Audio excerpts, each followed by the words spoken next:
everyone.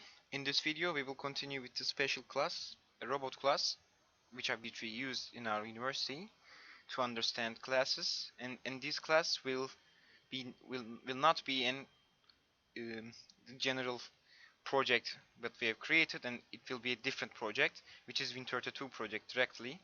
So I'm creating a new project, and you should choose this part, Win32 project, and give it a name. Let's say my first robot class or anything like that, and put OK, press OK. Then you should also choose empty project again and make sure that this is also chosen and finish it. Yeah, that's it. But there is also another thing that you have to do in order to write codes with the robot class. That's the thing that you should do actually.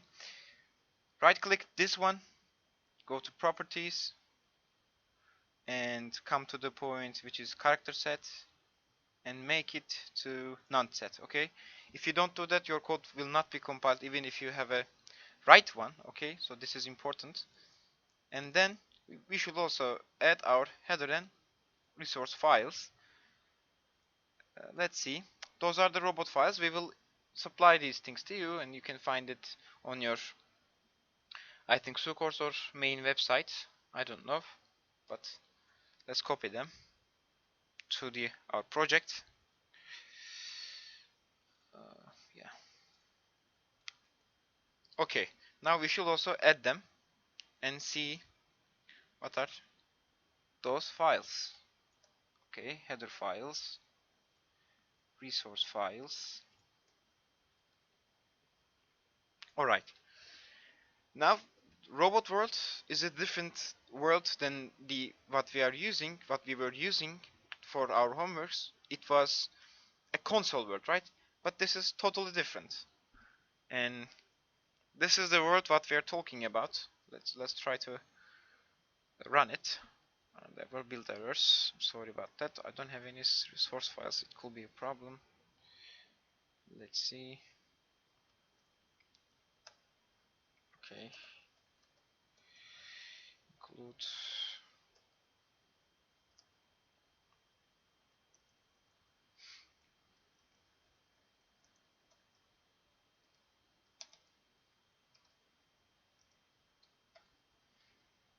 Let me try this one again. Okay. This is the robot world. Okay. And let me introduce you a bit.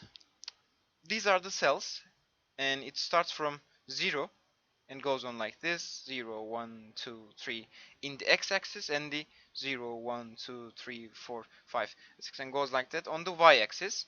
Those are called cells in robot world. And also there are things. Things are the, let's say, things that you put in those cells. You can put a cell, put a thing on a cell with your left click. Okay, I'm left clicking right now, and as you can see, if you right click, decrease the things. If you left click, you increase the things. And also there are walls, and if you left click on these lines, you can put walls. And if a robot, let's say, it's started its movement right here and goes on like this, coming to the right, and after this cell, if you didn't check anything, it will crash on the wall and it will die. Okay, these are the really basic things for the robot world, and it will be enough for your first homework, I think. So now you should know classes and member functions in order to work on robot files, in order to use robot class. If you don't know those things, please watch the previous video and try to learn it from that video. And now let's see what are the tools that we can use in our robot class. Okay, this is the public part, and we have lots of functions, and this moves your robot. It's basic. Moves your robot. Actually, let's start with the constructor. You have only one constructor, but you have two versions of it. Actually, you can use like this, like robot x position, y position. Of of course also you should also need a name. This piece of code, let's say x and y are integers, okay? This will create a robot at the cell x and y, okay? And you have also, in that case, your robot's direction will be east automatically, and the things that your robot have in its back is 0 automatically. And you can do something like this. Let's say again x, y, then direction is, let's say, dir. It can only be west, east, north, and south. And lastly, the things can, let's say, things again, and you can put as much as you want. Okay, these are the two versions of creating a robot object. uh, don't think about this, don't worry about this. And move basically checks, do not check, of course, it moves your robot. Okay, you can specify how many cells you want to go, you want your robot to go, let's say 7, or you can just say move. Of course you have to use objects to call these functions. If you call this like that, then your robot will move only one cell. If you call this one like that, then your robot will move 7 cells. Okay, blocked. It checks if there is something ahead of your robot. It can be a robot as well, another robot. It can be a wall. So it checks if your robot have something head on its way. Turn right, it's that it turns in 90 degrees. If it is looking at east, if you turn right, you will look to the south. Okay, that's basic. Pick thing, you remember the things, right? Let's say there are things in this cell. Let's say there are things in this cell, and your robot come to that pot, and if you ask to your robot to, if there are things that in that cell, collect them. Then your robot will add 2 things in its box, in its back. Okay. Put thing is the inverse of it. If it has some things in its back, it will put some things on the cell.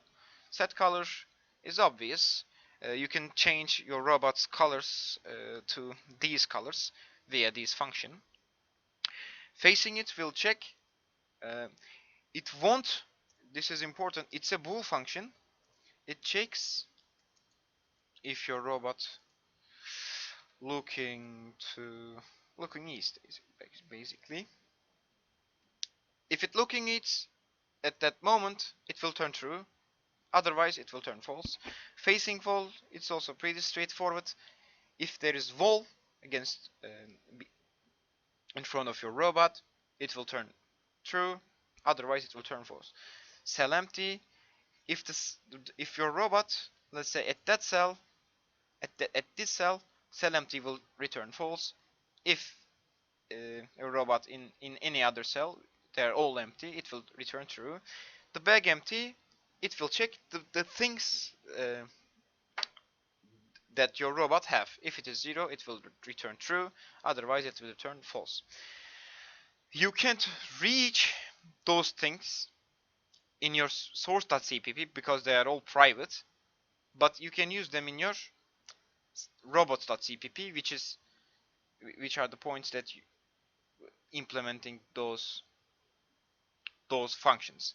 But in the first homework, we will not expect you to implement any functions, so don't worry. Okay, and there are also two important things. We are not using input output stream. Until now we used include IOStream, and in IOStream we have scene and cout, and these are the ways that we get input and we print something. But there are some special functions for it in the robot world. Show message and get input.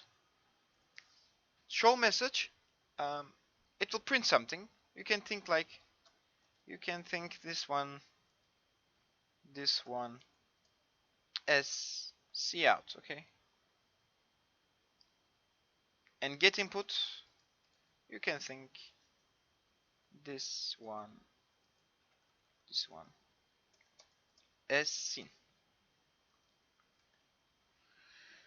So in show message you can print a string message or an integer, and in the get input part, first you will print something, then you can ask for an input, let's say a string input, or you can ask for an integer input. So um, let's use them. Show message, hi robots, okay, and integer x, get input, give me a number. Of course it will be a string. Okay, all right, let's run this code.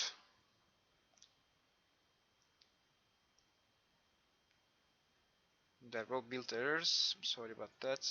Let me see. We also have another robot world. Okay, let's try to run it again. Okay, you should also click run in this environment as well. Yeah, it prints hi robots, and then it prints give me a number, and expecting an input from me, let's say 7, and that's it. End of execution. Now let's create a robot and play with it. Let's say robot rope at that point. Okay, then rope dot move, let's say 10.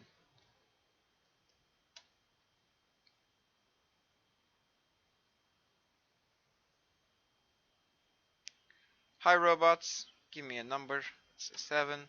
Yeah, this little thing is your robot, and you will use these things to do your homeworks. Let me see if there is other important things that I should mention. I don't know. These are the basic things, and if you know how to use a member function, there's also an important thing. If you want to write a new function, let's say void move 10. I know that it sounds a bit stupid, but it will make you understand something.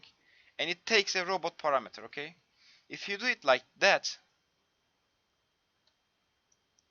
you will have errors, let's say. In order to avoid those errors, you will put an ampersand mark right here.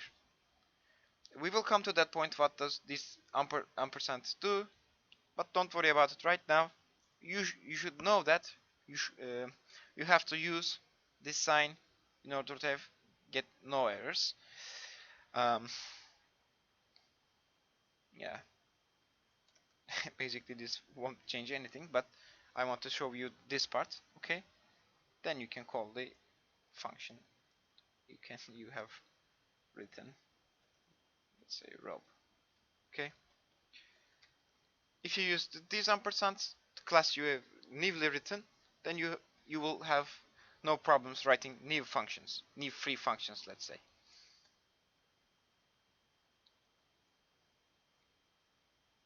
Say 2. As you can see here, no problems. If you have any questions, you can always ask. Thanks for watching.